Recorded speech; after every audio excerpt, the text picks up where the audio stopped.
Hello students, last video में अपन ने देख लिया था डिफरेंट टाइप के प्रोसेस कि आइसोथर्मल प्रोसेस क्या होता है, आइसोबारिक क्या होता है, आइसोकोरिक क्या होता है, एडियाबैटिक क्या होता है। ठीक है, इनके साथ साथ और एक एडिशनल प्रोसेस है जो कि है रिवर्सिबल प्रोसेस, जो कि है जिसको बोलते हैं रिवर्सिबल प्रोसेस। अब ये प्रोसेस भी इम्पॉर्टेंट है। देखो कैसे, अभी देखो रिवर्सिबल प्रोसेस में होता क्या है, ध्यान से सुनना, एकदम सिंपल है, कुछ है नहीं रिवर्सिबल प्रोसेस। देखो रिवर्सिबल प्रोसेस में क्या होता है, सपोज करो एक सिलेंडर है, ठीक है। अब इस सिलेंडर में यहाँ पे कुछ गैस इंक्लोज किया है और इसके ऊपर एक पिस्टन लगाया है, यहाँ पे, ठीक है। यहाँ पे एक पिस्टन लगाया है, ओके। यहाँ पे कुछ पिस्टन लगाया है लाइक दिस, ठीक है। और यहाँ पे गैस है, इसके अंदर गैस है, ओके। अब बात को ध्यान से सुनना, ठीक है। ऊपर से जो प्रेशर एक्ट कर रहा है वो है पी एक्सटर्नल, उसको बोलेंगे अपन P external, PEXT is the short form of P external. और जो गैस खुद प्रेशर एग्जिट कर रहा है, जो गैस का खुद का प्रेशर है वो होगा P। अब सुनना, अब होगा क्या, ये जो पिस्टन है ये ऐसे ही कब रहेगा, मतलब ये जो सिस्टम है ये थर्मोडायनेमिक इक्विलिब्रियम में कब रहेगा, जब ये पिस्टन ना ही तो ऊपर मूव हो ना ही तो नीचे मूव हो। मतलब ये जो गैस का टेम्परेचर है, प्रेशर है, वॉल्यूम है, जो चीज़ उसको डिफाइन किया गया है, जो उसके वैल्यूज़ है, अगर वो 20 मिनट 25 मिनट मतलब एक कितने भी टाइम तक तुम लोग रखो, इसके जो स्टेट फंक्शन है वो अगर चेंज नहीं होते, इसका मतलब है थर्मोडायनेमिक इक्विलिब्रियम में है। किसमें है? थर्मोडायनेमिक इक्विलिब्रियम में। अभी थर्मोडायनेमिक इक्विलिब्रियम में क्यों है? क्योंकि जो गैस का प्रेशर है और जो बाहर का एटमॉस्फेरिक प्रेशर है ये सेम है, इसलिए ये जो पिस्टन है ये ना ही तो ऊपर मूव हो रहा है ना ही तो नीचे मूव हो रहा है, ठीक है। सपोज करो ये गैस का जो भी प्रेशर है, अगर वो प्रेशर से थोड़ा भी अपन पी एक्सटर्नल प्रेशर कम कर देते, तो सोचो क्या होगा। अब ऊपर का प्रेशर कम है, नीचे का प्रेशर ज्यादा है, तो सीधी सी बात है ये पिस्टन को कहाँ मूव करेगा? ऊपर मूव करेगा, गैस को एक्सपांड कराएगा। तो गैस एक्सपांड कब होगा? गैस एक्सपांड तब होगा जब P external less than P होगा, ठीक है। तो सपोज कर लो एक्सपांड करके उसका कुछ नया वॉल्यूम यहाँ तक पहुंचा, उसका यहाँ तक आया, ठीक है, ओके, क्लियर।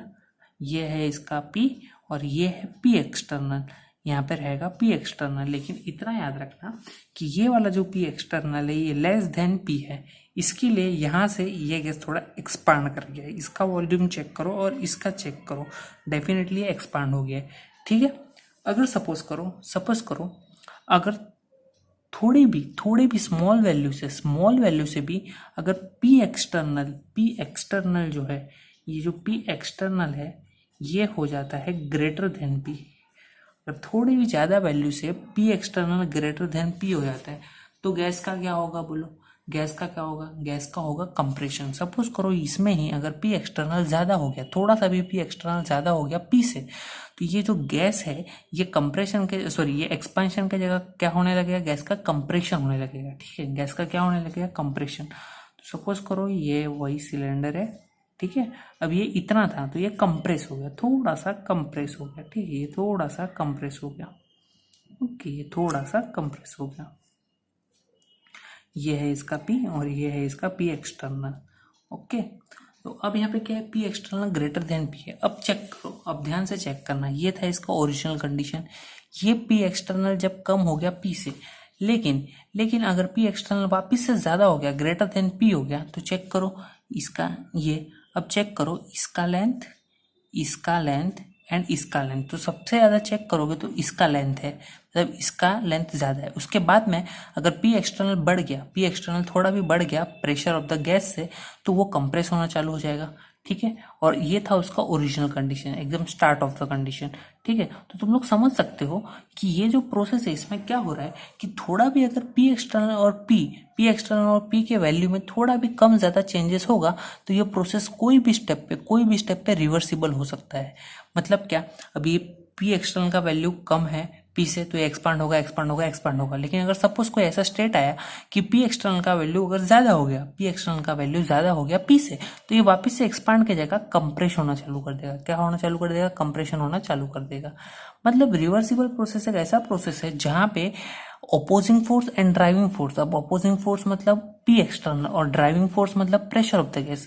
तो रिवर्सिबल प्रोसेस एक ऐसा प्रोसेस है जहां पे driving force and opposing force दोनों में ज्यादा डिफरेंस नहीं होता, दोनों में वेरी स्मॉल डिफरेंस होता है, दोनों में इन्फिनिटेसिमल चेंज होता है, दोनों में जो चेंज होता है वो बहुत कम चेंज होता है। ठीक है, दोनों का जो चेंज है वो काफी कम चेंज होता है, दोनों के बीच में जो डिफरेंस है वो बहुत कम होता है। ठीक है, तो कोई भी स्टेज पे अपन इसको रिवर्सिबल प्रोसेस में कर सकते हैं। जैसे ये अभी एक्सपांड हो रहा था, अगर मैं पी एक्सटर्नल का वैल्यू बढ़ा दूं तो वापस से कंप्रेस होना चालू हो जाएगा। अगर सपोज मुझे इसका वापस से, अगर मैं यहाँ पे पी एक्सटर्नल का वैल्यू कम कर दूं तो वापस से एक्सपांड होना चालू हो जाएगा। मतलब कोई भी स्टेट पे अपन यहाँ पे प्रेशर के वैल्यूज को चेंज करके, मतलब ड्राइविंग एंड अपोजिंग फोर्स के वैल्यूज को चेंज करके प्रोसेस को रिवर्सिबल बना सकते हैं। तो उसको बोलते हैं रिवर्सिबल प्रोसेस, उसको बोलते हैं रिवर्सिबल प्रोसेस। ठीक है, एकदम सिंपल है, इसमें कुछ था नहीं। ओके, अब आता है नेक्स्ट चीज, अब nature of work and heat. अब सपोज करो कि यहाँ पे एक सिलेंडर है। ठीक है, यहाँ पे एक सिलेंडर है। अब अपन पढ़ रहे हैं nature of work and heat. ठीक है, पहले अपन वर्क एंड हीट देखते। Okay, nature of work and heat. अब इसमें ध्यान से समझना मैं बता क्या रहा हूँ। ठीक है, अब पहले अपन चेक करेंगे नेचर ऑफ वर्क, बाद में बात करेंगे हीट की। ठीक है, अब नेचर ऑफ वर्क में ध्यान से देखना, मैं एग्जांपल क्या ले रहा हूँ। सपोज एक सिलेंडर लिया, ये सिलेंडर में H2O2 रखा। क्या रखा? Hydrogen peroxide. H2O2 रखा, हाइड्रोजन पेरोक्साइड। ओके, और यहाँ पे एक पिस्टन लगा दिया, ठीक है, यहाँ पे एक पिस्टन लगा दिया, नो प्रॉब्लम। यहाँ पे एक पिस्टन लगा दिया, ये पिस्टन पे कुछ मास रख दिया, ब्लॉक रख दिया जिसका कुछ मास है, उसका सपोज कर लो मास है m। ठीक है, अभी ये जो H2O2 है ये लिक्विड फॉर्म में है, यहाँ पे लिक्विड फॉर्म में भरा हुआ है। ओके, अब क्या होगा, H2O2 जो लिक्विड फॉर्म में है ये डिकम्पोज होना स्टार्ट हो जाता है, और डिकम्पोज होने के बाद ये जो H2O2 है ये डिकम्पोज होने के बाद ये लिक्विड फॉर्म में ये डिकम्पोज होता है H2O liquid plus O2 gas, reaction को बैलेंस करना तो 2 से मल्टीप्लाई कर दो तो ये हो जाएगा रिएक्शन बैलेंस।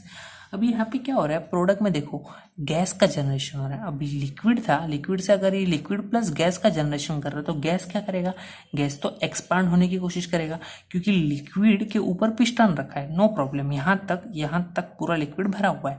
अब यहाँ पे रिएक्शन होकर डिकम्पोजिशन होकर लिक्विड से लिक्विड प्लस गैस का जनरेशन होगा, तो गैस को जगह तो चाहिए।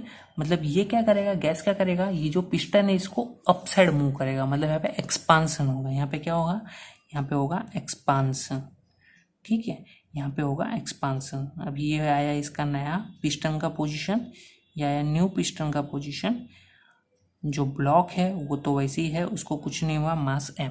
ठीक है, अब यहाँ पे सपोज करो ये जो गैस बना, ये जो लिक्विड था ये लिक्विड रह गया, प्लस यहाँ पे गैस का जनरेशन हुआ, और गैस का जनरेशन, ये जो O2 गैस का जनरेशन हुआ, गैस के जनरेशन की वजह से क्या हुआ, ये एक्सपांड हुआ। ये जो पिस्टन का पोजीशन था पहले से ऊपर अपवर्ड के साइड शिफ्ट हुआ। ठीक है, मतलब यहाँ पे ये तुम्हारा सिस्टम था और बाहर वाली चीजें सराउंडिंग थी। तो मुझे बताओ यहाँ पे जो वर्क डन है वो सिस्टम ने सराउंडिंग पे किया कि सराउंडिंग ने सिस्टम पे किया? देखो मैंने पूछा यहाँ पे जो वर्क डन है, मतलब ये जो एक्सपांड करने के लिए कुछ तो वर्क डन रखा होगा, एक्सपांड करने के लिए कुछ तो एनर्जी, कुछ तो वर्क डन लगा होगा। तो जो वर्क है वो किसने किया, सिस्टम ने किया कि सराउंडिंग ने किया? अब सिस्टम ने ही यहाँ पे वर्क डन किया है। क्यों सिस्टम ने वर्क किया है? सिस्टम ने इसके लिए वर्क किया है क्योंकि यहाँ पे गैस का जनरेशन हुआ, तो गैस को एकोमोडेट करने के लिए स्पेस चाहिए। तो वो स्पेस क्रिएट करने के लिए सिस्टम वर्क करेगा। किसके ऊपर वर्क करेगा? सराउंडिंग पे वर्क करेगा। और ये जो पिस्टन है उसको अप साइड पुश करेगा। ठीक है, तो यहाँ पे हुआ वर्क डन बाय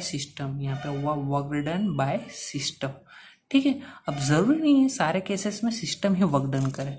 जरूरी नहीं है कि सारे केसेस में सिस्टम ही वर्क डन कर रहे हैं। कुछ ऐसे भी रिएक्शन है जहाँ पे सराउंडिंग वर्क डन करते हैं। अब वो कौन से रिएक्शन है जहाँ पे सराउंडिंग वर्क डन करता है, देखो चेक करते हो। अब ऐसे कौन से रिएक्शन है, ऐसे भी बहुत सारे रिएक्शन होते हैं जहाँ पे सराउंडिंग वर्क डन करते हैं, ठीक है।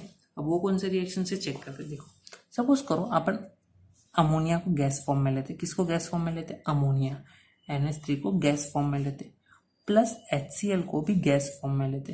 तो यहाँ पे जो प्रोडक्ट है क्या बनेगा, NH4Cl, अमोनियम क्लोराइड। ये जो बनेगा ये सॉलिड फॉर्म में बनेगा। कौन से फॉर्म में, सॉलिड फॉर्म में। अब ये गैस फॉर्म में है तो चेक करना। अभी यहाँ पे अगर मैं सिलेंडर लेता हूँ और इसके अंदर गैस भरता हूँ NH3 प्लस HCl, तो गैस है तो इसका वॉल्यूम डेफिनेटली ज़्यादा होता है, गैस का वॉल्यूम ज़्यादा होता है, तुमको अच्छे से पता है, ठीक है। यहाँ पे तो कोई कंफ्यूजन वाली बात ही नहीं है, ठीक है। तो यहाँ पे भी रहेगा ब्लॉक, यहाँ पे रहेगा इसका मास m, ओके। अब यहाँ पे है NH3 प्लस HCl, बस डिफरेंस ये है कि ये गैस फॉर्म में है, ये रिएक्टेंट में है गैस फॉर्म में।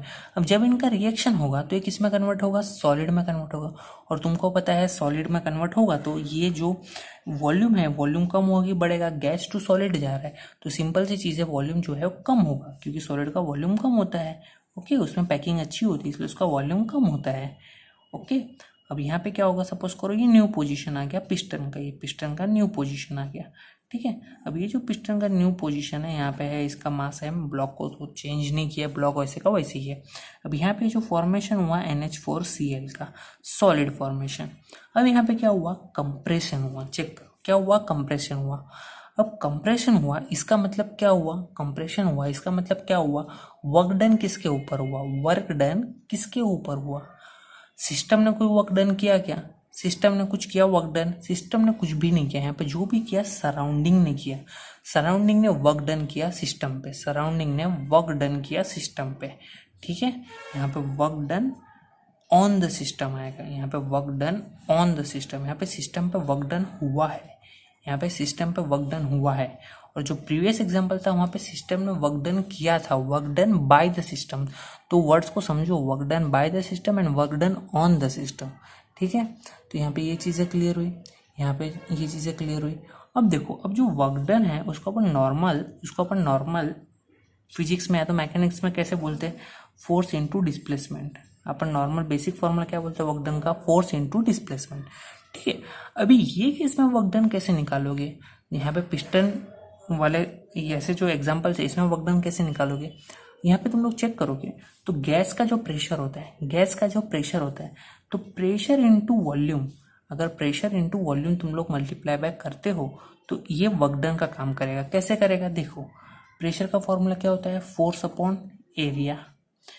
ये प्रेशर की जगह पे मैंने पुट किया फोर्स अपॉन एरिया, जो वॉल्यूम था इसको वॉल्यूम ही रखा है। अगर तुम लोग थोड़ा सा आगे और डिटेल में जाते हो तो एरिया का मतलब क्या होता है, d² और वॉल्यूम का मतलब d³। अब ये d कहाँ से आ गया, ये जो डिस्प्लेसमेंट हुआ इसको मैंने नाम दे दिया d। तो जो एरिया होगा वो होगा d² और ये होगा d³, मतलब in short d is the length, in short d is the length. Area मतलब लेंथ का स्क्वायर, वॉल्यूम मतलब लेंथ का cube, in short d is the length. अभी यूनिट सेम है तो सीधी सी बात है ये कैंसिल आउट हो जाएगा, तो बचा क्या, फोर्स इनटू डिस्प्लेसमेंट। आया कि नहीं, फोर्स इनटू डिस्प्लेसमेंट आया, तो इसको ही बोलते हैं वर्क डन। जो पिस्टन वाले असेंबली होते हैं, जो पिस्टन सिलेंडर वाली जो असेंबली होती है, इसमें किसी ने बोला वर्क डन फाइंड आउट करो, तो वर्क डन को कैसे फाइंड करते हैं, जो भी यहाँ का गैस का प्रेशर रहेगा मल्टीप्लाई बाय जो उसका भी वॉल्यूम चेंज हुआ रहेगा, जो भी उसका वॉल्यूम चेंज हुआ रहेगा उसको बोलते हैं वर्क डन, ठीक है। ये था सिंपल सा एग्जांपल, ये था सिंपल सा फंडा वर्क डन का, ठीक है, वर्क का, ओके क्लियर है। ये यहाँ पे तो कोई डाउट है ही नहीं, तुमको डाउट होगा तो एक बार वीडियो वापस से देखो, क्लियर हो जाएगा, ठीक है। एकदम सिंपल है, यहाँ पे कुछ भी नहीं है। अभी बात करते हैं हीट की, किसकी, हीट की। अभी हीट का कैसा है देखना ध्यान से, हीट का बेसिक चीज़ें तुमको पता है, ठीक है। अभी यहाँ पे सिस्टम से सराउंडिंग में हीट एक्सचेंज होगी या सराउंडिंग से सिस्टम में हीट एक्सचेंज होगी, ये डिपेंड करेगा कि किसकी एनर्जी ज़्यादा है। जहाँ पे एनर्जी ज़्यादा है वहाँ से कम के साइड हीट फ्लो होगा, सीधी सी बात है। हाई टू लो, ये तो एकदम सिंपल सा प्रोसेस है जो तुमको पता होता ही है, ठीक है। अब यहाँ पे इम्पोर्टेंट चीज़ है, यहाँ पे इम्पोर्टेंट चीज़ है साइन कन्वेंशन। यहाँ पे इम्पोर्टेंट चीज़ है sign convention. Sign convention, sign convention मतलब क्या, देखो अभी जब तुम लोग डेरिवेशन वगैरह पढ़ोगे, और जब न्यूमेरिकल सॉल्व करोगे तो साइन कन्वेंशन की बहुत ज़रूरत पड़ेगी, साइन कन्वेंशन की बहुत ज़्यादा ज़रूरत पड़ेगी, ठीक है। तो यहाँ पे याद रखना, अगर वर्क डन की बात हो रही है, W वर्क डन, तो अगर वर्क डन पॉजिटिव कब आएगा, जब work is done on the system, जब सिस्टम के ऊपर वर्क डन होगा तो उसका साइन पॉजिटिव आएगा, जैसे तुम लोग यहाँ पे देख रहे हो, यहाँ पे ये वाले एग्जांपल में work done on the system हुआ है, तो ये केस में जो साइन है वो प्लस का साइन आएगा, work done on the system, ठीक है। अगर माइनस का साइन आता है, -W नेगेटिव, तो इसका मतलब work done by the system, work is done by the system से वर्क डन हुआ, मतलब जो प्रीवियस एग्जांपल था H2O2 वाला, वो example work is done by the system, ठीक है। अगर हीट की बात की जाती है Q, तो अगर इसका साइन प्लस है, तो इसका मतलब क्या है, इसका मतलब है heat is absorbed by the system, इसका मतलब है it is absorbed by the system, heat is absorbed by the system. और माइनस क्यू का मतलब heat is released by the system, heat is released by the